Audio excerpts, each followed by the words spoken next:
has done more damage to our credibility in the world and our standing with other countries than this latest D.C. fight. Really?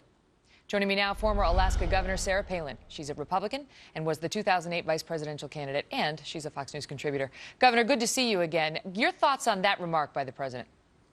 I think that remark is one of his more out-of-touch remarks that we've heard in recent days. No, what emboldened our enemies and what empowered competitors was his promise to fundamentally transform America from being a solvent, free, exceptional country into something that we're not going to recognize. Also, what has emboldened enemies is he, with doubling of our debt since he's been elected, putting on a path towards bankruptcy and then locking up pipelines and resources that will result in us being more reliant on foreign imports for energy. And then, of course, he, having left behind, his administration left behind our brave men in Benghazi to be murdered. And then, of course, there's Syria, where he promised to bomb Syria because in that civil war, Syria was going to bomb Syria. And then we never heard another word again about his threat to bomb in a foreign civil war. And then, of course,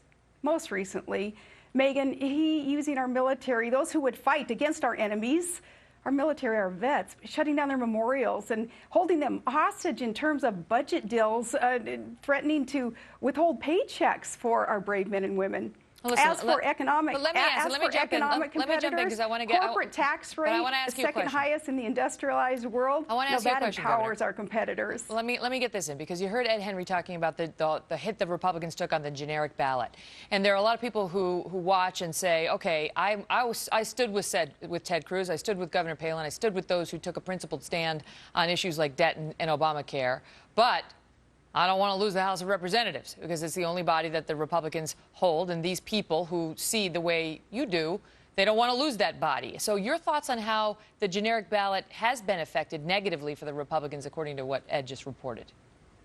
People who see the way that I and Ted Cruz and Mike Lee and a whole lot of other Americans see that we are taxed enough already. Of course, that's the acronym for the Tea Party movement. We're taxed enough already, and we believe that the Constitution, that's the blueprint that leads us towards a more perfect union, and we'll fight very strong for that. So if the GOP standing strong on the planks in the platform that represent everything that I just mentioned, if we stand united, well, then we won't lose the House, and we could even win back the Senate. I tell you, fiscal conservatives are more energized than ever after last night's deal where Americans came out as the losers because we're just going to incur more and more debt. This unsustainable spending spree that Barack Obama is on. No, we're saying enough is enough, and we are energized. What's going to happen now? Because you had sent out, I think you posted on your Facebook something suggesting that you might get behind some potential challengers to existing Republicans who are up for re-election, from Mitch McConnell in Kentucky to Senator Lindsey Graham down in South Carolina. You can see the others that you mentioned here on the full screen. Are you prepared to back challengers to these Republican senators in their contests?